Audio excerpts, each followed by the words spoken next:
Bonjour à tous et bienvenue sur la chaîne Un abonné rennais. On se retrouve aujourd'hui pour l'entraînement des Rouges et Noirs qui s'est déroulé hier à Dinard devant des spectateurs. Je m'y suis donc rendu et je vous ai pris quelques images que j'ai commentées évidemment.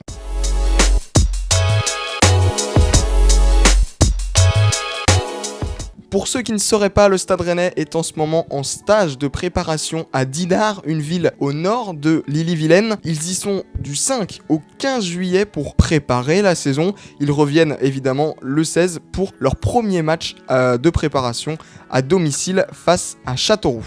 28 joueurs ont donc été convoqués par le staff rennais pour ce stage de préparation. Parmi eux, 15 ont été formés au club, c'est important de le dire. Il y a évidemment quelques absents, Goutchlou, Tel, Doumbia ou encore Rafik Guitane. Maintenant que je vous ai présenté un peu le contexte, on va se pencher sur l'entraînement qu'il y a eu hier. Ils avaient déjà fait un entraînement ouvert au public mercredi dernier. Au moment où on est arrivé dans le COSEC de Dinard, les joueurs étaient déjà sur le terrain. À noter l'absence de Mawassa, mais mis à part l'absence de Fetou, tous les joueurs étaient là. Le groupe s'est divisé en 4 pour l'échauffement, un groupe forcément gardien.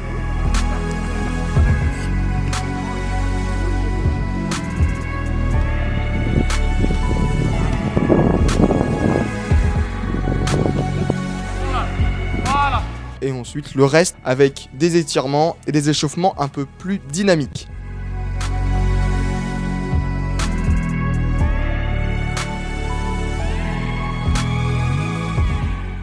A noter la présence des Pinot, père et fils, peut-être en vacances dans leur maison à Dinard. On les voit ici avec Florian Meurice et Stéphane. Pour le deuxième exercice, on a eu le droit à un circuit de passe avec finition. Donc les joueurs travaillaient au poste des situations qui finissaient par un centre. Et là, les attaquants devaient finir. On a eu quelques changements, des fois des dédoublements, des fois des courses intérieures-extérieures. Mais en tout cas, ils ont pu régaler les spectateurs avec des frappes en force. Les gardiens souvent ne pouvaient rien faire. À noter un Rutter très en jambes à cet exercice.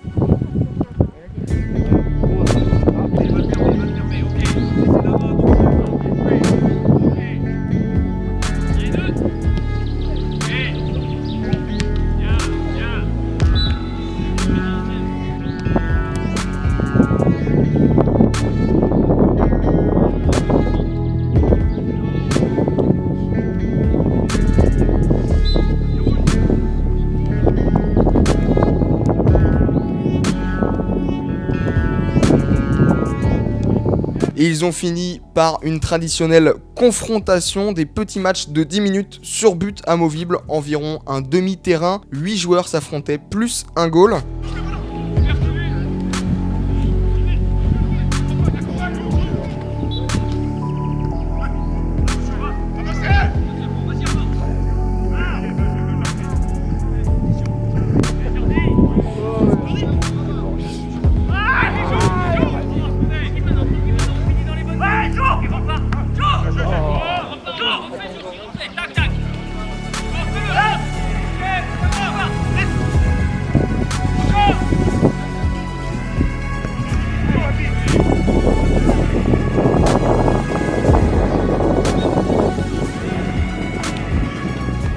A noter que Gélin s'est fait mal et a dû quitter le match, mais plus de peur que de mal, on l'a vu rentrer avec ses coéquipiers en bus. Pour vous donner un petit classement de cette confrontation, c'est les Bleus qui ont gagné avec une victoire et un nul en 2 matchs. Les Rouges finissent deuxième avec une victoire et une défaite. Et enfin, les Blancs derniers avec un nul et une défaite. Après l'entraînement, les supporters se sont agglutinés à l'entrée du car pour voir les joueurs repartir.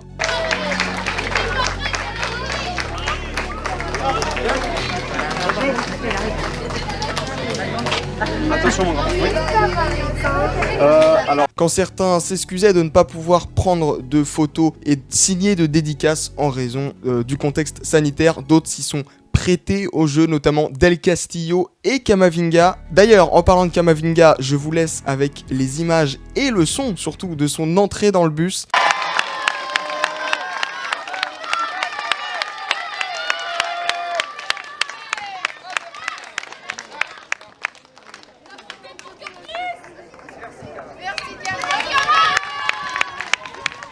En conclusion, et comme vous pouvez le voir sur les images, il y a eu beaucoup de supporters à se presser derrière la main courante. Cela prouve qu'il y a un vrai engouement autour du Stade Rennais cette saison. De plus, le groupe fait plaisir à voir, ils ont l'air de tous très bien s'entendre. Je vous remercie d'avoir suivi cette vidéo, j'espère qu'elle vous a plu et on se retrouve très vite sur la chaîne Un Abonné Rennais.